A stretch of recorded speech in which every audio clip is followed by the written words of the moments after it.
எந்த சின்னம்? கையை காட்டி சொல்லுங்க, எந்த சின்னம்? ஏப்ரல் 19 வர்ற வெள்ளிக்கிழமை வேற எதுவுமே தெரியக்கூடாது. சென்ற நாடாளுமன்ற தேர்தல் பிரச்சாரத்தின் போது நான் வந்திருந்தேன். அப்போ நம்முடைய வேட்பாளரை, கூட்டணி வேட்பாளரை கிட்டத்தட்ட 2 லட்சம் வாக்கு வித்தியாசத்தில் வெற்றி பெற வச்சிங்க. இப்போ நான் அவங்க கிட்ட கேட்கறது, நம்முடைய உதயசூரியன் சின்னம் வெற்றி சின்னம் கோயம்புத்தூர்ல, கோவை தொகுதியில் 10 வருஷத்துக்கு அப்புறம் நம்முடைய உதயசூரியன் சின்னம் போட்டிடுது. அதை ஞாபகம் வச்சுக்கோங்க. தலைவர்கிட்ட போட்டு வாக்குவாதம் பண்ணி வேண்டி கேட்டுக்கொண்டு கோவையில் நம்முடைய உதயசூரியன் சின்னம் இந்த வாட்டி நிற்கணும். கோவை நாடாளுமன்ற உறுப்பினரா நம்முடைய வேட்பாளர் உதயசூரியன் சின்னத்தில் நம்முடைய வேட்பாளர் இருக்கணும்னு கேட்டிருக்கோம். அந்த வாக்குறுதியை காப்பாற்றுவீங்களா? எத்தனை லட்சம் வாக்கு வித்தியாசத்தில் வெற்றி பெற வைக்க போறீங்க?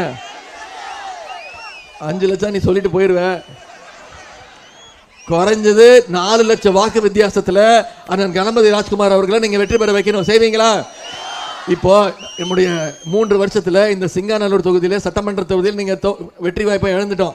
இருந்தாலும் தலைவர் என்ன சொன்னார்னா, முதலமைச்சர் ஆனோன்னு நான் உதயசூரியன் சேனத்திற்கு வாக்களிச்சு, நம்முடைய கூட்டணிக்கு வாக்களிச்சு என்னை தேர்ந்தெடுத்து முதலமைச்சராக தேர்ந்தெடுத்த மக்களுக்கு சிறந்த முறையில் பணியாற்றுவேன்.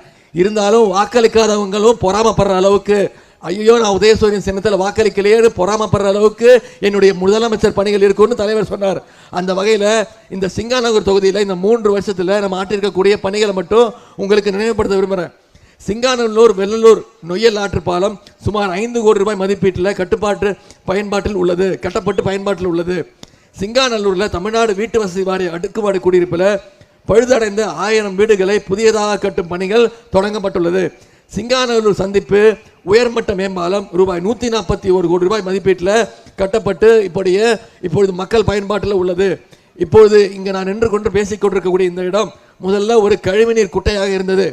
கழக ஆட்சியில் கலைஞர் அவர்கள் எடுத்த நடவடிக்கையால் இந்த இடம் இப்பொழுது சிங்காநல்லூர் பஸ் ஸ்டாண்ட் பேருந்து நிலையமாக மாற்றப்பட்டு இன்னைக்கு லட்சக்கணக்கான மக்கள் இதை பயன்படுத்திக்கிட்டு இருக்காங்க. இதெல்லாம் நம்முடைய சிங்காநல்லூர் பகுதிக்கு நம்ம செஞ்சிருக்கக்கூடிய சாதனைகள், பணிகள். அதே நேரத்தில் தேர்தல் வாக்குறுதி உங்களுக்கு தெரியும். டாக்டர் கலைஞர் அவர்கள் ஒவ்வொரு தேர்தல் பொழுதும் தேர்தல் வாக்குறுதி கொடுத்து சொல்லுவார், சொல்வதை செய்வோம், செய்வதைத்தான் சொல்வோம்னு செஞ்சு காட்டின தலைவர் டாக்டர் கலைஞர். அவர் வழியில் வந்த நம்முடைய தலைவர் திரு முத்துவேல் கருணாநிதி ஸ்டாலின் அவர்கள், நம்முடைய முதலமைச்சர் அவர்களும் கண்டிப்பாக சொல்வதை நிச்சயம் செய்வார். அந்த நம்பிக்கை இருக்கா? முதல்ல முக்கியமான வாக்குறுதி சொல்லிடுறேன். இந்தியா கூட்டணி ஆட்சி அமைச்சதுன்னா கண்டிப்பா உங்களுக்கு தெரியும், இந்த முறை பாஜக விரட்டி அடிச்சுட்டு நம்முடைய இந்தியா கூட்டணி தான் ஆட்சி அமைக்க போகுது ஒட்டுமொத்த இந்தியாவுக்கு. அதுக்கு ஆரம்ப புள்ளியா நம்முடைய தமிழ்நாடு இருக்க போகுது. 39 தொகுதி முடிச்சுட்டேன். 39க்கு 39 ஜெயிக்க போகுது உறுதி. அதுல தமிழ்நாட்டில் ஆரம்ப புள்ளியா இந்த கோவை நாடாளுமன்ற தொகுதி இருக்குமா? அப்படி இருந்ததுன்னா தலைவர் சொல்லியிருக்காரு, நம்முடைய இந்தியா கூட்டணி ஆட்சி அமைச்ச உடனே இங்கே மகளிர் வந்திருக்கீங்க. உங்களுக்கு தெரியுமா, 2014ஆம் ஆண்டு மோடி ஆட்சிக்கு வரும்போது 10 வருஷத்துக்கு முன்னாடி கேஸ் சிலிண்டர் விலை எவ்வளோமா?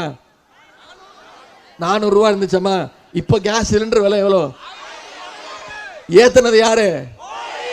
தலைவர் சொல்லியிருக்கிறாரு, இந்த முறை இந்தியா கூட்டணி ஆட்சி அமைச்ச உடனே முதல் வேலை கேஸ் சிலிண்டர் விலை 500 ரூபாய்க்கு தரேன்னு தலைவர் வாக்குறுதி கொடுத்திருக்கிறார். தலைவர் பண்ணுவார், நம்பிக்கை இருக்கா?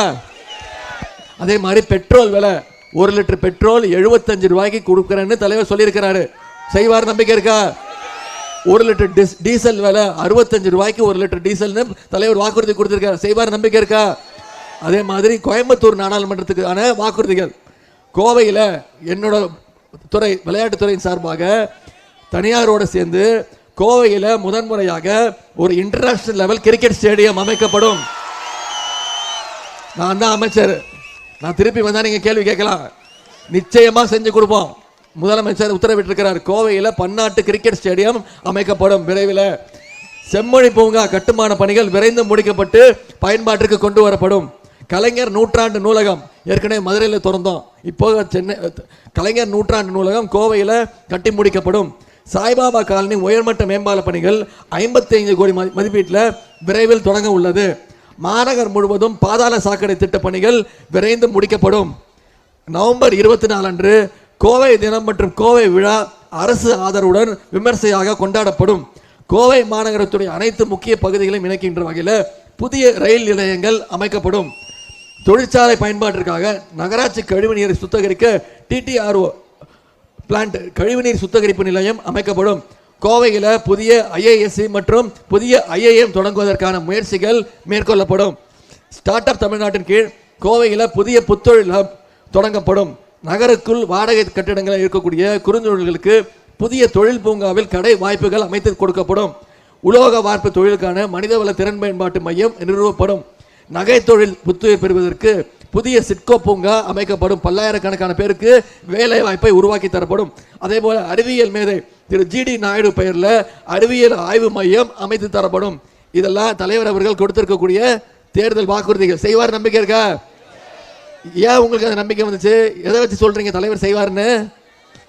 கண்டிப்பா சொன்னதை செய்வார். 2021 உங்களுக்கு தெரியும், மக்கள் சிங்காநல்லூர்ல கோவையில் நீங்க வெற்றி வாய்ப்பை கொடுக்கல, இருந்தாலும் தமிழ்நாடு முழுக்க அனைத்து மக்களும் வாக்களிச்சு ஆதரவு கொடுத்து இவர் தான் முதலமைச்சராக வரணும்னு நம்முடைய தலைவரை முதலமைச்சராக உட்கார வச்சாங்க. கரெக்டா? தமிழ்நாட்டு மக்கள் தேர்ந்தெடுத்தாங்க. எங்கேயாவது பூந்து போனாரா? கால் கடியில் போந்தாரா? தவழ்ந்து போனாரா? அப்படி போய் முதலமைச்சர் ஆனவர் யாரு? அப்படி போய் முதலமைச்சர் ஆனவர் யாரு? இவர்தான். தெரியுதா? யாரு நடான்னு தெரியுதா? இப்படிதாம்மா இவர் முதலமைச்சர் ஆனாரு. தவழ்ந்து தவழ்ந்து போய் அந்த அம்மா சசிகலா அம்மா காலை பிடிச்சி கடைசியில் அந்த அம்மா காலையை வாரி விட்டாரு. அந்த அம்மா ஜெயிலுக்கு போன என்ன சொன்னாரு? நீ யாரு? சசிகலாங்கிறது யாரு? நீங்களா என்ன முதலமைச்சர் ஆக்குறீங்க கேட்டாரா இல்லையா? பச்சை துரோகி திரு பாதம் தாங்கி பழனிசாமி. அந்த அம்மா சசிகலா மட்டும் அவங்களுக்கு மட்டும் இல்லை, ஒட்டுமொத்த தமிழ்நாட்டு மக்களுக்கு துரோகம் பண்ணி பச்சை துரோகம் பண்ணவர் தான் திரு பாதம் தாங்கி பழனிசாமி. தமிழ்நாட்டுடைய அனைத்து மாநில உரிமைகள், மொழி உரிமை, கல்வி உரிமை, நிதி உரிமை, இப்படி அனைத்து உரிமைகளையும் பாஜக கிட்ட அடகு வச்சவர் தான் திரு பழனிசாமி. இப்போ தேர்தல் வந்தோடனே அவருக்கே தெரிஞ்சிருச்சு, பிஜேபி கூட வந்தாங்கன்னா டெபாசிட் கூட வாங்க வர்ற 10 ஓட்டும் வராதுன்னு இப்போ ஒரு நாடகம் ஆடிட்டு இருக்காங்க. அந்த நாடகத்துக்கு நீங்க ஏமாந்துடாதீங்க. நம்ம ஒரே இலக்கு 40க்கு 40 தொகுதி ஜெயிக்கணும். தமிழ்நாடு புதுச்சேரி 40 தொகுதி ஜெயிச்சு நம்ம தலைவர், நீங்க மக்கள் நீங்க யாரை பிரதமராக தேர்ந்தெடுக்கிறீங்களோ, நம்ம தலைவர் யாரை கை காட்டுறாரோ அவர் அடுத்த பிரதமராக உட்காரணும்னா அது உங்களோட கைகள்லாம் இருக்கு. 19ஆம் தேதி உதயசூரியன் சின்னத்தில் வாக்களித்து நீங்க ஜெயிக்க வைக்கணும். ஜெயிப்பீங்களா? அதே மாதிரி உங்களுக்கு ஏன் தலைவர் மேல இவ்வளவு நம்பிக்கை வந்திருக்குன்னு அதுக்கும் நான் உதாரணம் சொல்றேன். 2021 எப்படி எந்த நிலைமையில தலைவர் முதலமைச்சர் ஆனாரும் உங்களுக்கு தெரியும். கோவிட் பெருந்தொற்று, 2வது பேரலை ஞாபகம் இருக்காமா? மோடி தான் செஞ்சாரா தமிழ்நாட்டு மக்களுக்கு? 6 மாசம் எல்லாரும் வீட்டுக்குள்ள பூட்டிட்டு உள்ள இருங்க, கிட்டத்தட்ட சிறைவாசம் மாதிரி எல்லாரும் வீட்டுக்குள்ள இருந்தோம். 6 மாசம் யாருக்காவது வேலை இருந்துச்சா? எல்லாத்தையும் இழுத்து மூடியாச்சு. யாரும் ரோட்டுக்கு வரக்கூடாதுன்னு சொன்னார் மோடி. வந்தா என்ன பண்ணுவேன்? கைது பண்ணுவேன், தடியடி நடத்துவேன்னாரு. ஒன்னே ஒன்று மட்டும் பண்ணாருமா, எல்லாரும் விளக்கு பிடிங்க, எல்லாரும் மணி அடிங்க, மணி அடிச்சிங்கன்னா கோவிட் வைரஸ் பயந்து ஓடி போயிடும்னு சொன்னாராமா? எத்தனை பேர் பண்ணீங்க? யாருமே பண்ணலையா? பரவாயில்ல சொல்லுங்க, பயத்துல கூட பண்ணல. அதுதான் தமிழ்நாட்டு மக்களுக்கும் மற்ற மாநில மக்களுக்கும் உள்ள வித்தியாசம். இப்போ நம்ம தலைவர் என்ன பண்ணாரு? கோயம்புத்தூர் இங்க வந்து முதலமைச்சரானு இந்த ஹாஸ்பிட்டல் தான் வந்து PPE கிட் போட்டுக்கிட்டு ஊசி போட்டுக்கிட்டு உள்ள போய் இந்தியாவிலே ஒரே தைரியமான முதலமைச்சர் கோவிட் வார்டுக்குள்ள போய் தரமான மருத்துவமனை பார்க்கப்படுதான்னு ஆய்வு செஞ்ச ஒரே முதலமைச்சர் யாரு? நம்முடைய கழக தலைவர் அவர்கள். ஒன்றிய அரசு கிட்ட ஊசி கொடுங்க, நாங்க போடுறோம், தமிழ்நாட்டு மக்களுக்கு விழிப்புணர்வு ஏற்படுத்துறோம். அதை கூட கொடுக்கல ஒன்றிய பிரதமர். இழப்பீடு தொகை தான் கொடுத்தாராமா? 6 மாசம் யாரும் வேலை இல்லாம இருந்தமே இழப்பீடு தொகை கொடுத்தாரா? கொடுக்கல. ஆனா தலைவர் என்ன பண்ணாரு? ஆட்சிக்கு வந்தோடனே முதல் வாக்குறுதி சொன்னாரு, அதாவது பெட்ரோல் விலையை 3 ரூபா கம்மி பண்றேன்னு சொன்னார். ஞாபகம் இருக்கா? வந்தோடனே முதல் கையெழுத்து போட்டாரு, பெட்ரோல் விலையை 3 ரூபா கம்மி பண்ணாரு. அதே மாதிரி ஆவின் பால் லிட்டருக்கு 3 ரூபா கம்மி பண்றேன்னாரு. பண்ணாரா இல்லையாமா? பண்ணாரு. அதே மாதிரி கோவை மாவட்டத்தில் இவ்வளவு மகளிர் வந்திருக்கீங்க, உங்களுக்கு தெரியும், மகளிருக்கு கட்டணமில்லா பேருந்து திட்டத்தை கொண்டு வரேன்னு சொன்னாரு. பண்ணாரா இல்லையாமா? பயன்படுத்துறீங்களா? நிறைய வருதா? பஸ் வருதா? இப்போ எங்க பார்த்தாலும் அந்த பிங்க் பஸ் தான். அந்த பிங்க் பஸ் முழுக்க மகளிர், குழந்தைங்க, மாற்றுத்திறனாளிகள், திருநங்கைகள், இவங்களுக்கெல்லாம் இலவசம். மகளிருக்கு கட்டணமில்லா பேருந்து திட்டம். இப்போ அதை யாரும் பிங்க் பஸ்ன்னு கூப்பிடுறது இல்லை, தலைவர் பேரை சொல்லி ஸ்டாலின் பஸ் தான் கூப்பிடுறாங்க. அந்த அளவுக்கு அந்த திட்டம் போய் ரீச் ஆயிருக்கு. இன்னும் சொல்ல போனாமா, இந்த 3 வருஷத்துல மட்டும் இந்த மகளிர் கட்டணமில்லா பேருந்து திட்டத்தின் மூலமா 465 கோடி முறை பயணம் பண்ணிருக்கீங்க. மகளிர் உங்ககிட்ட தான் கத்துக்கணும். நாங்கெல்லாம் எப்படி ஒரு திட்டத்தை பயன்படுத்தணும்னு உங்ககிட்ட கத்துக்கணும். இதுதான் அந்த திட்டத்துடைய வெற்றி. இதுதான் திராவிட மாடல் அரசுடைய வெற்றி. ஒரு அரசு திட்டம் கொண்டு வரது பெரிய விஷயம் இல்லமா, அதை எத்தனை பேர் அதிகமாக பயன்படுத்துறாங்கிறதா முக்கியம். இன்னைக்கு இந்த கோவை மாவட்டத்தில் மட்டும் 27 கோடி பயணங்களை மகளிர் மேற்கொண்டிருக்காங்க. எத்தனை பயணங்கள்?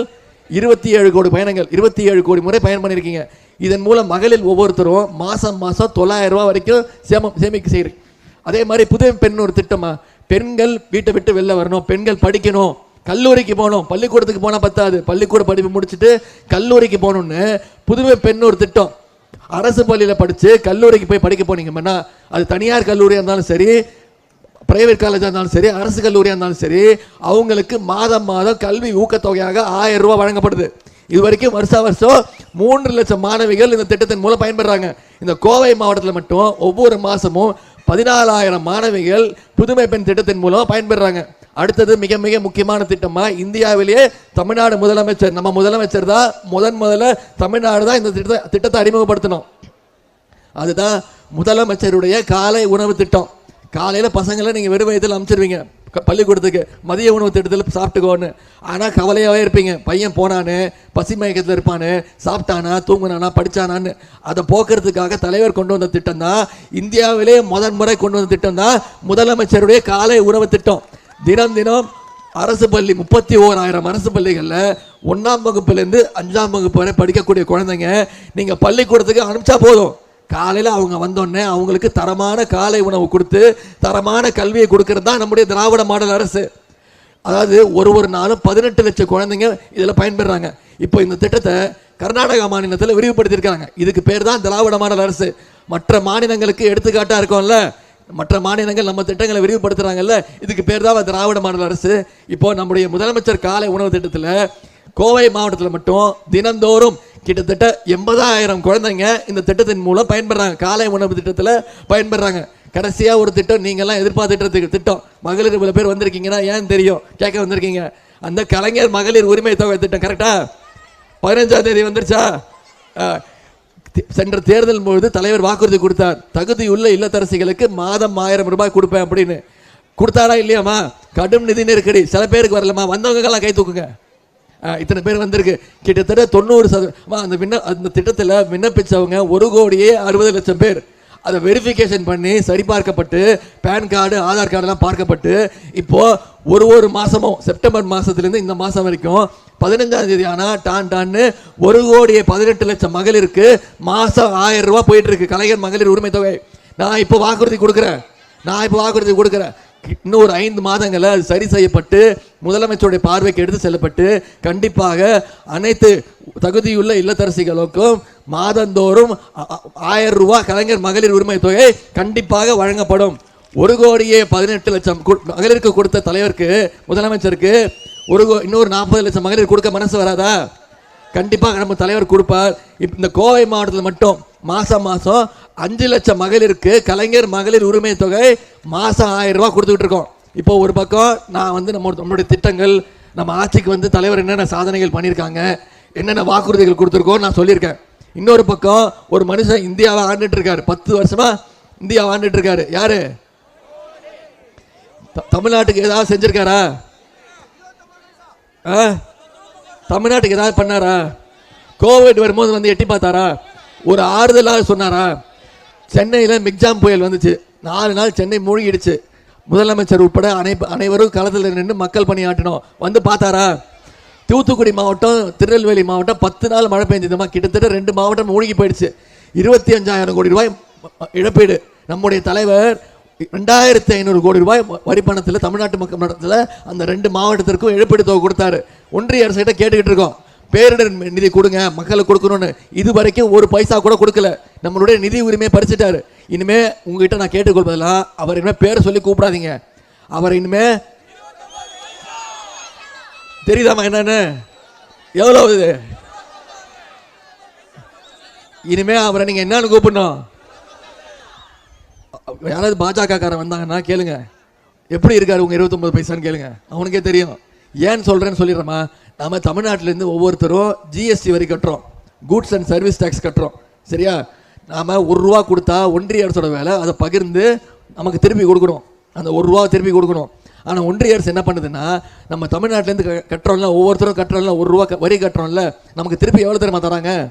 வெறும் 29 பைசா.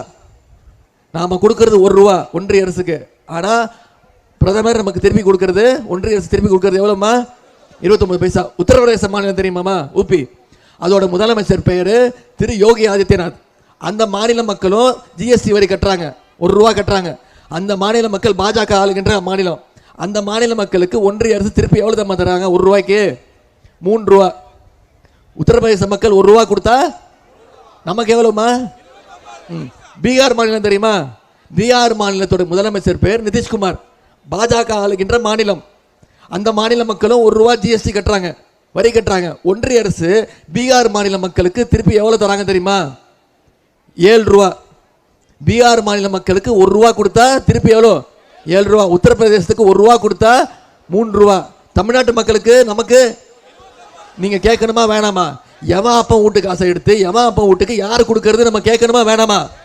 அப்படி கேட்க வேண்டிய தேர்தல் தான் இந்த தேர்தல். நம்முடைய நிதி உரிமை பறிச்சிட்டாரு, மொழி உரிமை. ஆளுநரை வச்சுக்கிட்டு இங்க வந்து நல்லா திருக்குறள்லாம் பேசுவாரு. நீங்க கேட்டிருப்பீங்க. இங்க வந்து ரோட் ஷோ பண்ணாரா? கோயம்புத்தூருக்கு வந்தாரா? போற இடம்லாம் ரோட் ஷோ தான். கடைசியில் மக்களை ரோட்ல தான் விட போறாங்க. அதாவது வந்து திருக்குறள்லாம் பேசுவாரு. யாருக்காவது புரிஞ்சுதா?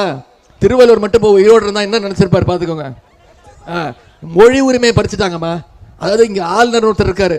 ஆளுநர் என்ன தெரியுமா சொல்றாரு? இனிமேல் தமிழ்தாய் வாழ்த்தெல்லாம் பாட தேவையில்லை, தேசிய கீதை பாடினா போதும் அப்படின்னு சட்டசபையில் பேசுறாரு. அதே மாதிரி என்ன சொன்னாரு? தமிழ்நாடுன்ற பேர் மாற்றணும். தமிழ்நாடு அது என்ன தமிழ்நாடு தனியாக உங்களுக்கு ஒரு பேர், தமிழ்நாடு பேர் மாற்றணும் அப்படின்னு யாரு? ஆளுநர். ஆளுநர் உங்களால் தேர்ந்தெடுக்கப்பட்டவரா? ஒன்றிய அரசால் நியமிக்கப்பட்ட போஸ்ட்மேன், தபால்காரர். அவ்வளவுதான் அவரோட வேலை. இங்க முதலமைச்சர் சொல்றத பிரதமர்கிட்ட சொல்லணும், பிரதமர் சொல்றத முதலமைச்சர் சொல்லணும். ஏன்னா இங்க வந்துட்டு என்ன சொல்றாரு? தமிழ்நாடுங்கிற பேரை மாற்றணும், எனக்கு பிடிக்கல அப்படின்றாரு. அதை சொல்றதுக்கு இவர் யார்? இவருக்கு உரிமை இருக்கா? தமிழ்நாட்டுக்கு தமிழ்நாடுன்னு பேர் வச்சது யாரு? பேரறிஞர் அண்ணா. வைக்கும் போதே சொன்னாரு, பெரிய போராட்டத்துக்கு பேர் வைக்கும் போது சொன்னாரு, இந்த தமிழ்நாட்டுக்கு தமிழ்நாடுன்ற பேர் இருக்க வரைக்கும் இந்த அண்ணாதுரை தான் தமிழ்நாட்டை ஆளுகின்றான்றது பயம் எல்லாருக்கும் இருக்கணும்னு சொன்னவர் பேரறிஞர் அண்ணா. அதை மாற்றணுன்றாரு யார்? ஆளுநர். அதே மாதிரி தேசிய கீதம் பாடினா போதும், சட்டமன்றத்தில் தமிழ்தாய் வாழ்த்து பாட தேவையில்லைன்னாரு. நம்முடைய தலைவர் எந்திரிச்சு சொன்னாரு, ஆளுநர் அவர்களே, எங்களுக்கு தேசிய கீதம் முக்கியம், ஆனா அதை விட முக்கியம் எங்களுடைய தமிழ்தாய் வாழ்த்து, தாய் தமிழ் வாழ்த்து எங்களுக்கு முக்கியம். சொன்னோடனே ஓடி போயிட்டாரு. இந்த மாயின்னு ஒரு படம் பார்த்துருப்பீங்கல்ல, அதில் ஒன்று வரும், ஞாபகம் இருக்கா? வாமா மின்னல். அது வர்றதும் தெரியாது, போகிறதும் தெரியாது. அது மாதிரி தான் ஆளுநர் அவர்களும் கிட்டத்தட்ட மின்னல் தான்.